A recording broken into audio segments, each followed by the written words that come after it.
Hi, everyone. My name is Allison Agresti. I'm one of the counselors over at Elon Counseling Services. And today we've put together a video to sort of explore and educate through conversation about how to eat intuitively during a pandemic. I'm going to let my colleagues introduce themselves. Thanks, Allison. Yeah, so my name's Ryan Graumann, and I'm also one of the counselors at Elon Counseling Services, and I serve also as the clinical case manager. And I'm Leslie Williams. I am a registered dietitian. I am not affiliated with Elon. I have a private practice in Elon, North Carolina, and my location is very close to Elon's campus. Although during a pandemic, I am seeing clients virtually currently, and I work with people on developing a peaceful relationship with food and their bodies, kind of breaking up with dieting, breaking that cycle. And I also work with folks with eating disorders. Awesome. So I'm going to started by talking a little bit about what intuitive eating is as a concept, and you guys jump in if you have anything to add. Um, so I'm kind of borrowing the definition directly from the authors. Intuitive eating was a book and concept published by Evelyn Tribole and Elise Resch in 1995. They're both registered dietitians, and they refer to intuitive eating as a self care eating framework, which integrates instinct, emotion, and rational thought. It is a weight inclusive and evidence based model that has a validated assessment scale and over 100 research studies behind it. What that means is that intuitive eating promotes the belief that all bodies deserve dignity and respect, and it does not promote weight loss. It is not a diet, and it's focused on improving your relationship with food and body and tuning into your internal cues, removing those feelings of guilt and regret that are often talked about. There are 10 principles that serve as a framework for intuitive eating, which Ryan's going to get into in a lot more detail. Um, the two key underpinnings of intuitive eating, I would say, if we were to pull out a couple of the themes, would be interoceptive awareness, which is really just a fancy way of saying that it helps you tune into your internal body signals and cultivate awareness about that over time so that you can make decisions from a place of compassion for your own physical and mental health. The other piece of that, the flip side, would be removing external obstacles or barriers. So those might be food and diet rules, beliefs and thoughts you have about foods, whether that means foods are good or bad, kind of moving past all of those things so you can turn inward. Lastly, I want to talk a little bit about the research behind it. So I mentioned that there are 100 studies about intuitive eating, which point to improved self-esteem, body image, increased life satisfaction, higher optimism and overall well-being, proactive coping skills, higher HDL, which are kind of like the good cholesterol levels, lower triglyceride levels, less emotional eating, and lower rates of disordered eating. If we're comfortable with it, I can go ahead and start reviewing some of the 10 principles, or I guess all of the That's good. principles. So, just to kind of get started with a general concept, all of these principles are interconnected, meaning that there's not really a way for you to work on one and not the other, and vice versa. So I just want to make sure that we kind of set that on the table and be able to recognize that these all function together, not in a silo. So to start with rejecting the diet mentality, I'm going to briefly review these because I know that we're going to be touching on the themes of these as they relate to the pandemic and what it might look like during the pandemic. Just to kind of give a brief description of what rejecting the diet mentality is, as I was mentioning, there has been a lot of research around both intuitive eating as well as diet culture and what that looks like. And what it's proven is that diets don't actually work. And for a lot of diets, and I would maybe pose the argument that all diets to gravitate more toward a capitalistic gain. So they will talk about what you can do to lose the weight, but what they found is that over the course of years or months or whatever it looks like, you're going to gain that weight back either just as much or even more. And there are a lot of reasons that that happens that I'm sure we're going to get into a little bit later. And just kind of being able to recognize that this is not an easy thing to do because as we've grown up, we are part of a system that really kind of systemically latches on to what it means to be on a diet and what it means to look a certain way. So this is not an easy step to make, but it is a very important one in order to be an intuitive leader. Getting into principle 2, which is honoring your hunger. This is kind of where I like to offer the metaphor of having to pee. So as a biological response, if you were to drink a lot of water one day and you had to urinate, would you question yourself or would you question your body if you left the restroom and then 5 minutes later you had to pee again? Chances are, no, you wouldn't necessarily question that and you would just use the restroom again.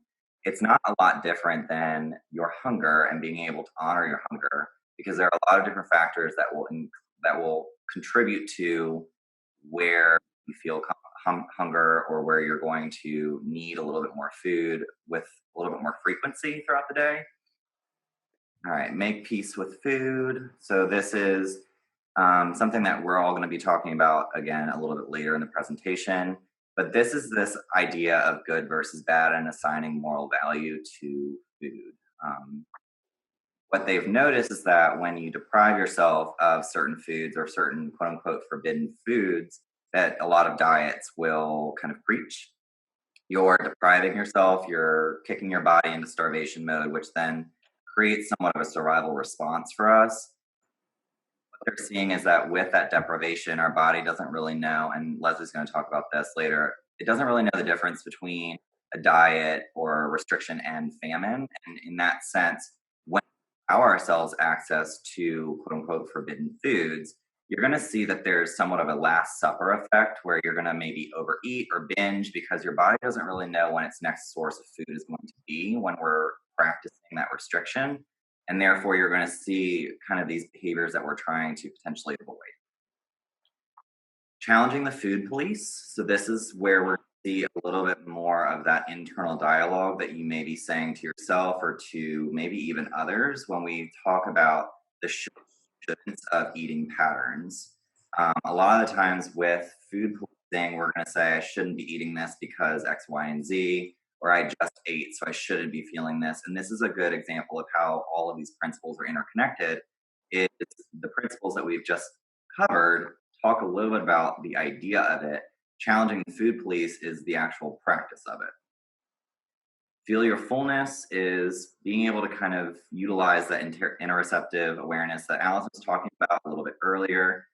Really being able to decide for yourself, okay, what does it feel like for me to be hungry? What does it feel like for me to be full? What does it feel like for me to be overly full and uncomfortable? And really, if we're looking at it from a 0 to 10 scale, the idea is to comfortably kind of be at a 6 or a 7 when you get to a point of comfortable fullness. Discovering the satisfaction factor, which is principle 6. This is really being able to utilize your 5 senses in the process of eating. So does it look good? Does it smell good? Does it taste good? Does it, all of these different things. I'm not sure if you're hearing your food. That would be an interesting concept that I would love to talk to you about if you're hearing food. But it is one of those things where we really want to be mindful. Am I enjoying this experience? Because a lot of the times we kind of trick ourselves into this forbidden fruit situation where we think that we enjoy something because it's forbidden and taboo. When in actuality, if we allow ourselves the opportunity to have full access to these things and really focus on that satisfaction factor, it may be an eye-opening experience for us.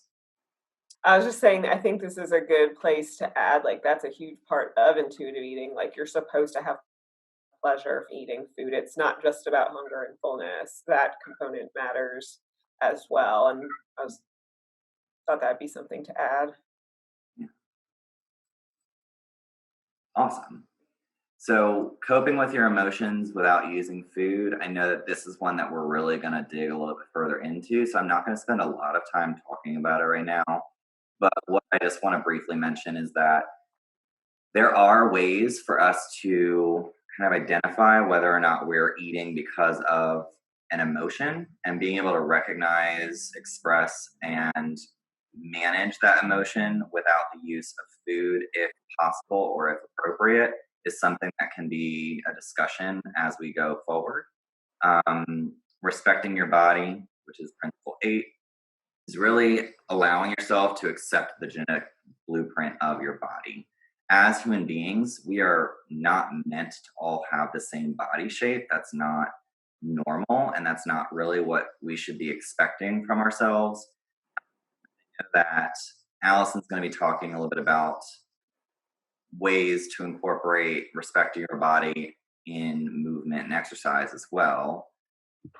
And then the last two principles, exercise and honoring your health with gentle nutrition, are two principles that will be covered in greater detail by both Allison and Leslie. So I'm going to allow them to really take the reins on those.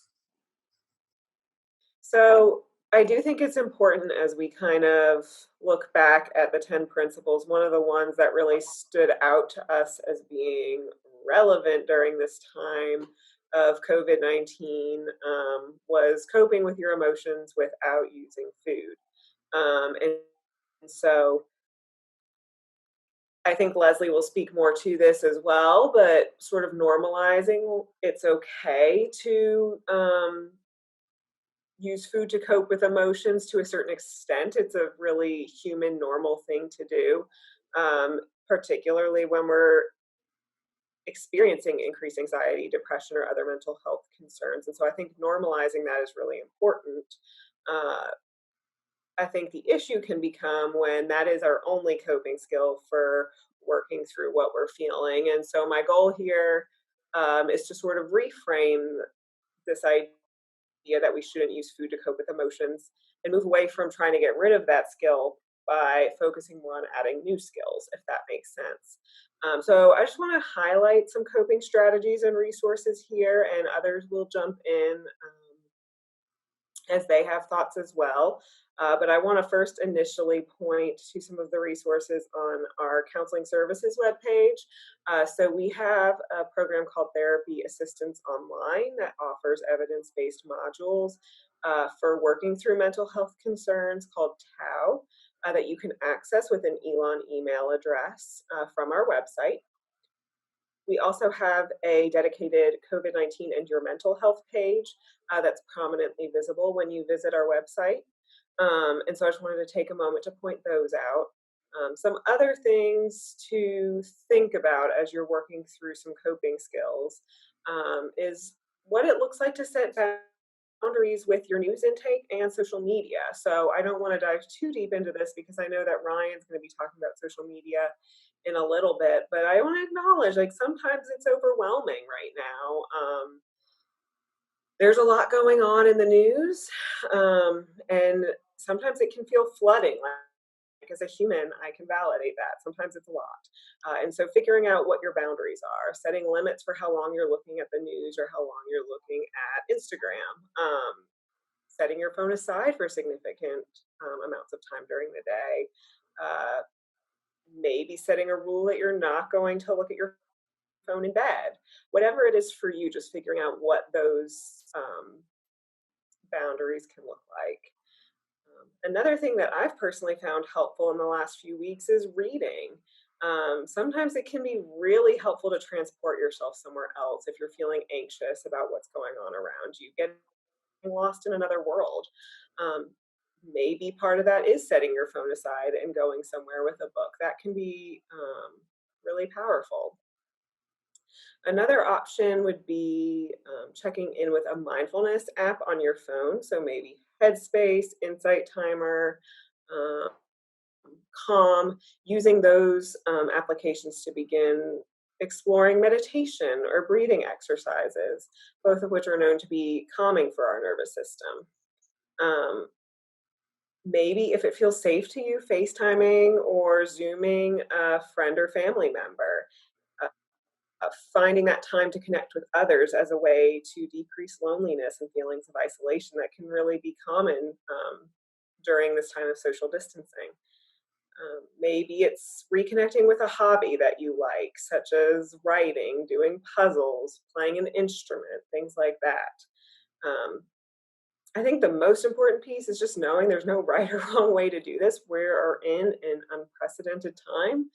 None of us have lived through a pandemic before, and so what you need may vary day by day, and that's okay and that's normal. Yeah, and just to jump in as far as resources go, I know we have that available, like a list of resources. But speaking of social media, there's an Instagram page. It's called COVID-19 Eating Support, and they are going live every hour. And they've got therapists and dietitians and other professionals in kind of the eating support space to just kind of normalize eating and kind of talk through some feelings that you might be having. And you can jump in and interact if you want to, or you can just kind of observe. Um, but I would definitely say this is geared more toward those with eating disorders. You don't have to have an eating disorder to access this, but it's kind of a nice safe space to go if you need to if you need a little bit more support. Awesome. So I did want to take a little bit of time to talk about something that we've been hearing and noticing even in our own personal lives is the representation and messaging on social media platforms. And that can be anything from Facebook to Twitter to Instagram, whatever is out there at this point. And I just wanted to kind of normalize that the impact that social media can have on your mental health has actually been researched. So what research has proven is that the more you consume social media, the more likely it is that your mental health will be negatively affected.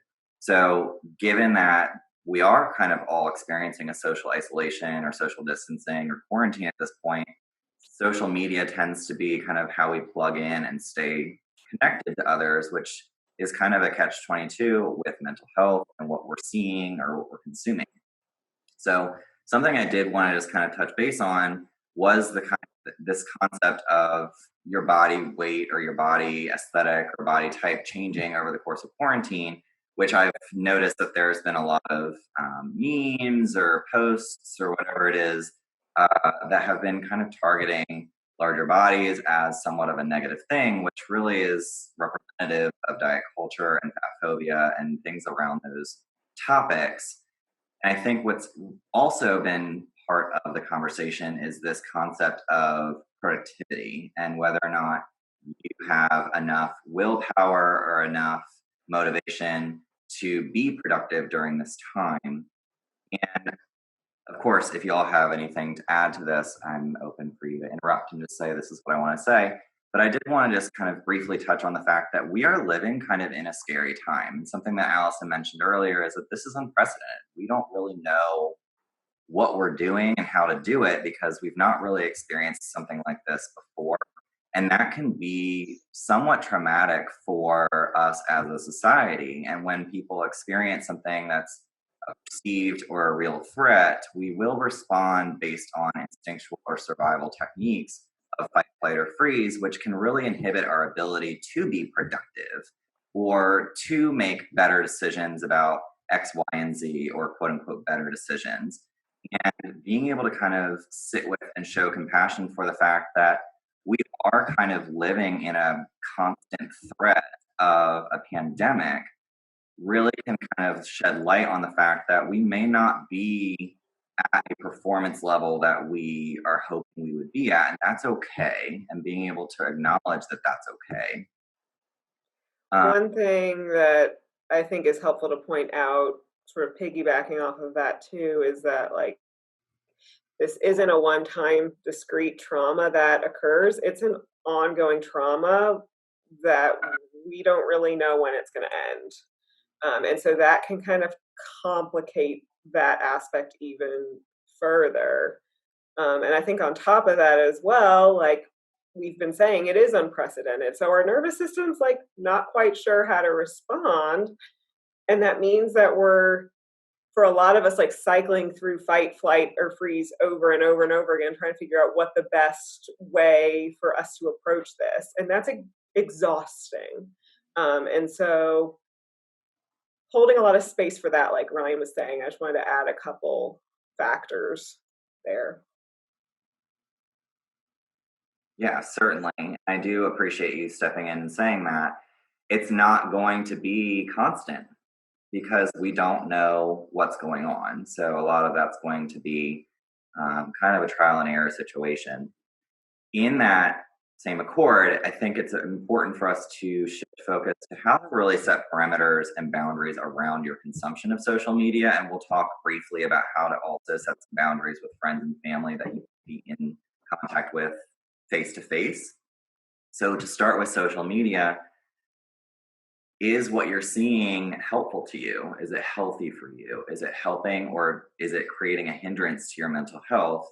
And depending on how you answer those questions, it's okay for you to either unfollow or unsubscribe, hide, mute, whatever it is that media is doing at this point to those pages or to those people if they're not serving you during the pandemic.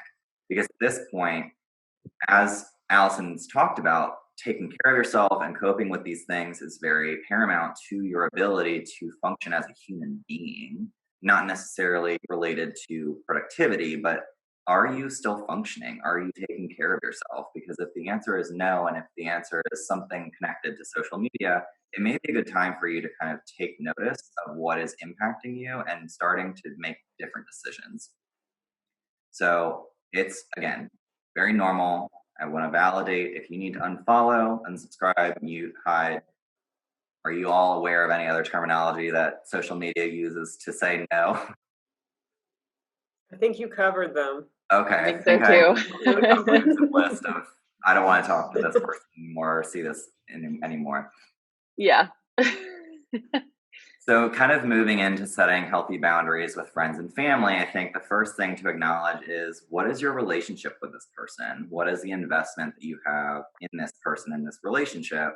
And that can look anywhere from simply maybe lessening contact with that person for the time being or indefinitely, depending on where you're at, sitting down and having somewhat of a difficult conversation. And that can go a lot of different ways too, where we can use a lot of I statements to be able to assert ourselves and to acknowledge how someone's behaviors or words are impacting us.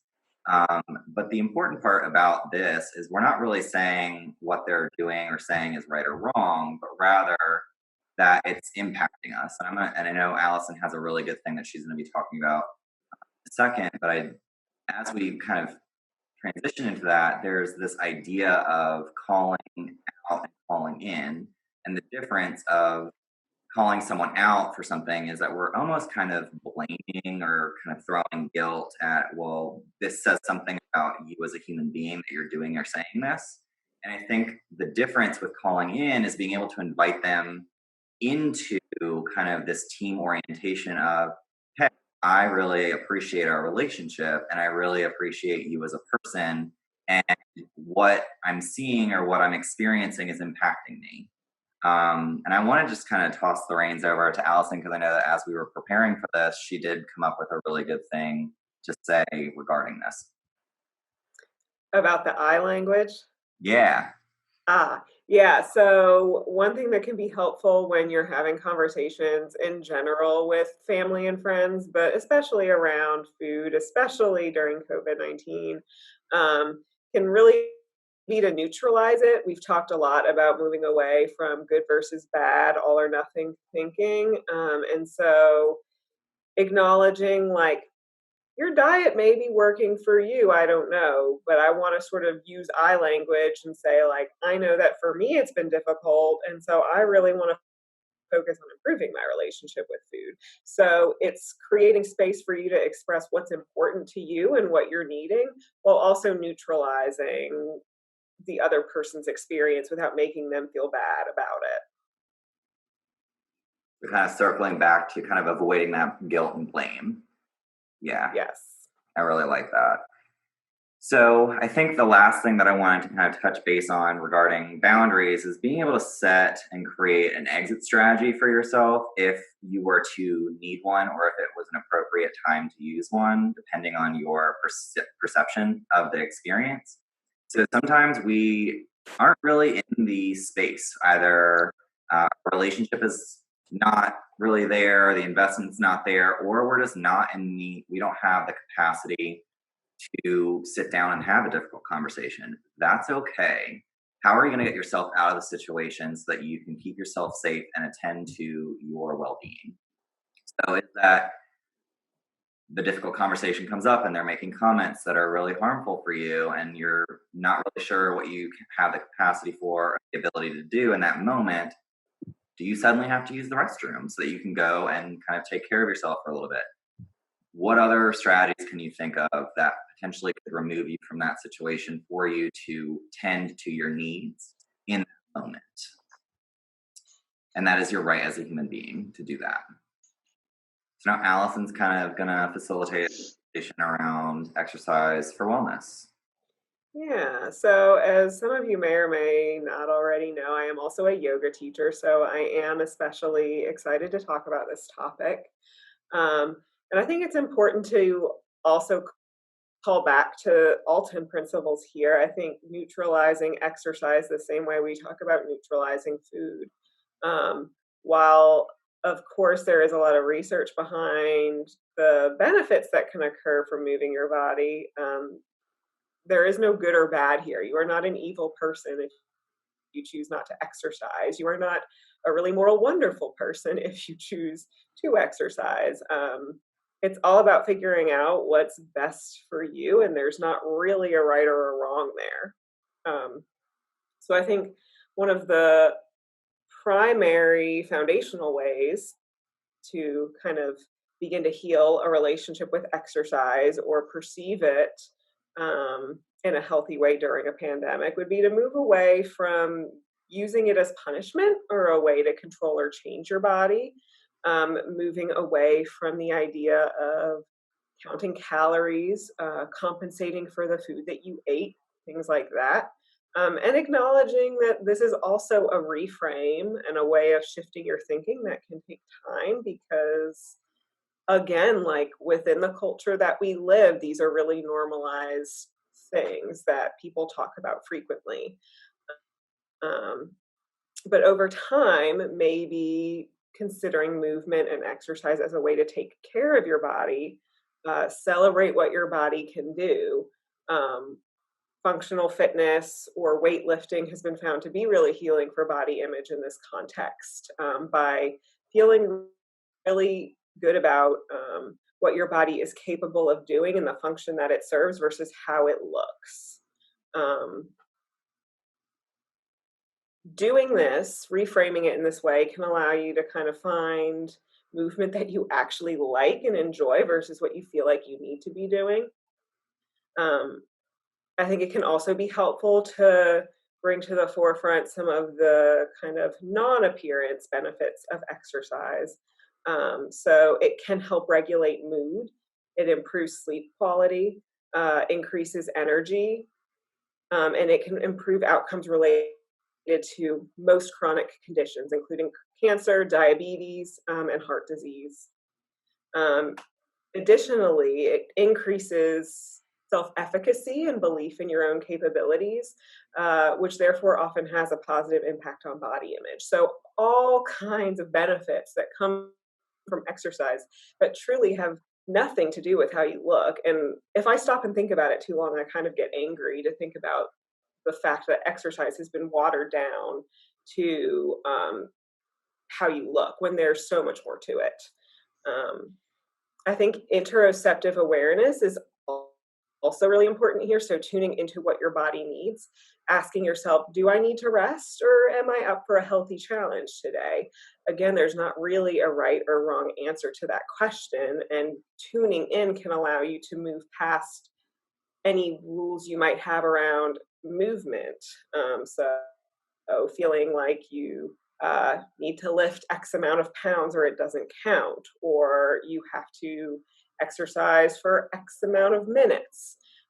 All of those really all or nothing beliefs. A mantra and phrase that I got from uh, intuitive eating counselor Simi Bowditch that I really like and have used in my yoga classes that focus on body image is I am in my body, I am with my body, I am for my body. And that's really useful in yoga, but really in general when it comes to exercise. It's a place to return during any workout or movement to turn inward and see what you're needing, giving yourself permission, unconditional permission to stop, to challenge yourself, to keep going at that pace. Just really turning inward and using that interoceptive awareness. Um, I'm going to talk a little bit about yoga since that's kind of my background and my knowledge set, but I wanted to check in and see if y'all had any thoughts before I moved into that. Yeah, I just wanted to kind of add something that I utilize with my clients a lot is the concept, and you've been able to do a really good job explaining kind of respecting your body. And a statement that I usually will make just to kind of put things into perspective is to just say, what would it be like for you to treat your body as an ally versus an opponent? And really being able to take stock in, okay, what can my body do for me? How can we work as a team as opposed to working against one another? And I think a lot of the times that can be a really powerful recognition that a lot of the times we are kind of treating our body as an opponent. Why can't you be this? Why are you not doing this? Why are you not looking this way? As opposed to, thank you for doing this. Thank you for being able to do this. How can I contribute to your well-being the same way that you can contribute to mine? So that's just something I wanted to add to your good explanation of that.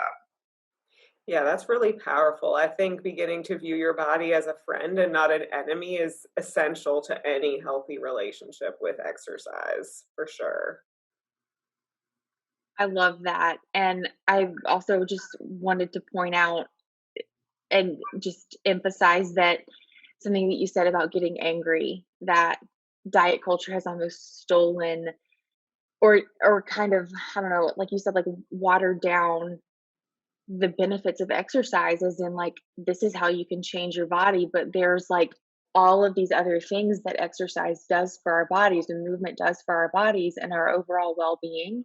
And the fact that it has been like just so narrow-mindedly like um I don't know, I think you know what I'm trying to say. Like it's just we've given it, we've kind of discredited all of the other things by saying like, oh, this is all that it's good for. And I think that really goes along with the principle number one, rejecting the diet mentality. And I think that getting angry at it is, I don't know, like y'all are the therapists, so or the counselors, you tell me, but I think it's kind of a healthy emotion to get angry about that because that sucks.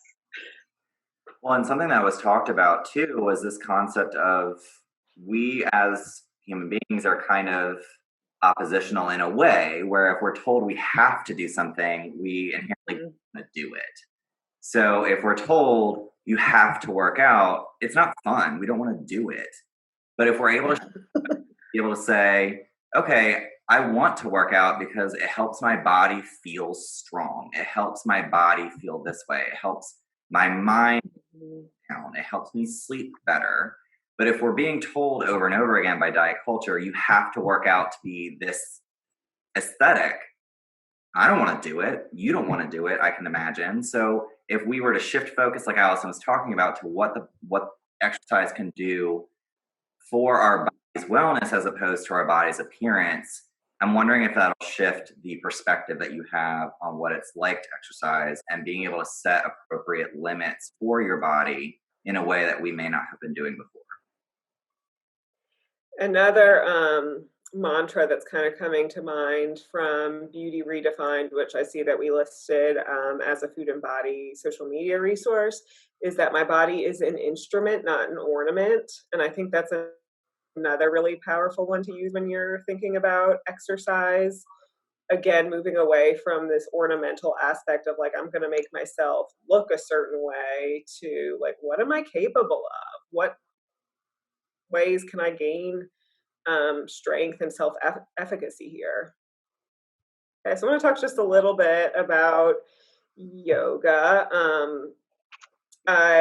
We at Counseling Services have actually published a video of kind of like a virtual version of our mindful yoga workshop that you can find at our COVID-19 and mental health page. But I do want to talk a little bit about it because it's a form of movement that really takes it a step further by fostering the mind body connection by matching our breath to movement. It's an ancient practice.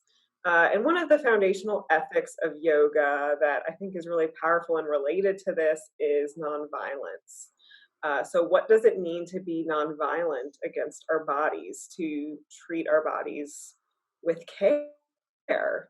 Um, Yoga through that principle, but also through the mind body connection I discussed, can help you reconnect to your body and view it as an ally and a teammate. And there's research to back that up. So, in a 2016 study, alongside eating disorder treatment, yoga was helpful at decreasing anxiety, depression, and body image concerns, and helped to build self compassion and resilience. Um, the breath practice in particular is all about activating the nervous system in a healthy way. So, kind of calling back to what we were talking about before with this pandemic being somewhat of an ongoing trauma and cycling through fight, flight, or freeze. Yoga can be really powerful at activating the parasympathetic nervous system, which is kind of the opposite of fight, flight, or freeze. We kind of refer to it as rest and digest. So, making sure, particularly, that your exhales are longer than your inhales sends messages to your nervous system to find a place of calm and rest. Um, the last thing I want to kind of say about yoga, particularly related to food and body, is this concept of taking up space. So I think a lot of times there's pressure from society to make our bodies as small as possible, and that can show up in a number of ways. But being on your yoga mat can be a really powerful way to take up all the space you want. Using powerful poses like the warrior poses, using expansive breath work. So, expanding your belly, expanding your body on an inhale, and seeing how that feels, playing with that in a safe environment. Yeah, I love that. I love the taking up space um, poses, and because diet culture tells us that it's better to be in the smaller body, and it's really not true. That's a very harmful message to internalize. So I'm glad that you said that. All right, so getting into some gentle nutrition, which, like Ryan said, a lot of the principles overlap, and I think that while this is sort of it comes at the end, it incorporates a lot of the other principles of intuitive eating. And an overarching theme throughout this video, and I think that's really important right now during a pandemic, is normalizing eating for comfort. And I think there's so much stigma and shame around quote unquote emotional eating and eating for comfort and comfort foods. Um, and in reality, that's very normal. It is very human. And we've been doing that since day one. Like, when a little baby is crying or needs to be comforted, one of the things that we try, that a caretaker might try, is to feed the baby a bottle or to put the baby on a breast. And that's very comforting. And a lot of times it works. Another example is like chicken soup when you're sick. Like when I eat chicken soup, it's not going to cure my cold, but it's very comforting. And like Allison said, there are other ways. We need to have kind of a lot of tools in our toolbox um, to find comfort and to soothe ourselves. But food being one of those is very normal. Um, the deprivation and abundance mindset, I think, is a really relevant topic right now. And my favorite example right now, it's not really food related, but I think it definitely translates, is the toilet paper situation. So it's like, for me, like I have plenty of toilet paper, but what if I run out? And what am I going to do when I run out? Who can I borrow toilet paper from? And then it like gives me this feeling of needing to hoard it. And I think that that really, um, it translates well to food. Like if we feel like we don't have enough of something, it's really hard to listen to our bodies. So giving ourselves full permission, always, but especially right now, is so important. And I definitely want to address the privilege of having enough food and having enough money for food. Um, and we don't all have that privilege. And so I definitely want to hold space for that. But if you have that privilege, allowing yourself permission to eat all foods, there are no good or bad foods. Your body's very primitive, and it's going to metabolize your food no matter what it is. Our bodies can handle it. Um, well, I think you'll probably know that I believe that diets are a bad idea all the time, but especially right now. And either Ryan or Allison, one spoke to like the stress that our bodies are under right now. We're going through a trauma right now, and our bodies don't know the difference between a diet and a famine. And so restricting our intake is going to promote more stress on our bodies. So the best thing that we can do right now is to eat regular substantial meals and include a variety of foods. And as people, like, we're not dogs, we don't get a scoop of like chow twice a day, so we really appreciate different textures, temperatures, flavors. And so really asking yourself and listening to your body, like what do I need? And our bodies are really smart. Like if you're craving sugar, a lot of times that means you're not getting enough carbohydrates, and your body's going to tell you that. And our bodies will naturally balance themselves. So if you think of it as like a pendulum, so the pendulum swings one way, and we're restricting and dieting and eating perfectly, and then once we kind of let go of that, we can't sustain it. The pendulum swings quickly the other way, and it's like, give me all the food, everything that I wasn't eating before. And it's our body's way of kind of gaining that balance, that homeostasis. Um, and you're probably wondering, okay, well, what the heck do I eat? And so we've included in our resource list some snack ideas, and as well as like some meal ideas, including foods that aren't that are, I would say, semi non-perishable. So just give you some ideas, but um, I think including a variety and really listening to your body um, is the main point right now, and to give yourself full permission to eat all foods. No foods are off the table, because food really is, it doesn't deserve enough credit to be labeled as good or bad. And we are not good or bad based on the food that we eat. Um, so I really just wanted to emphasize those points. Thank you. And I think just to kind of round that out, there was this concept of willpower, which oftentimes gets capitalized in diet culture as if you just have enough willpower, which I think is kind of indicative of your worth as a human being. And I think being able to debunk that myth, it has nothing to do with willpower or not you eat or don't eat. It's about survival. And to not eat is going against our nature as human beings to survive. So if you are hungry, it's not that you don't have willpower, it's that your body's working and trying to communicate effectively with you. And I think just kind of round out what you were saying, that's something that stood out to me as I was reading through the book and working with this topic. Yeah, definitely. For sure. So I know we have about a minute left. Is there anything that we want to kind of round out with or wrap up? I just really appreciate the both of your input and kind of having the perspective of mental health professionals with this. And likewise, we really appreciate Mhm. this with us today. Thank I think you. it added a different dynamic that was really needed. Yes, we wanted the Thanks. nutrition expert in the room. Thank you.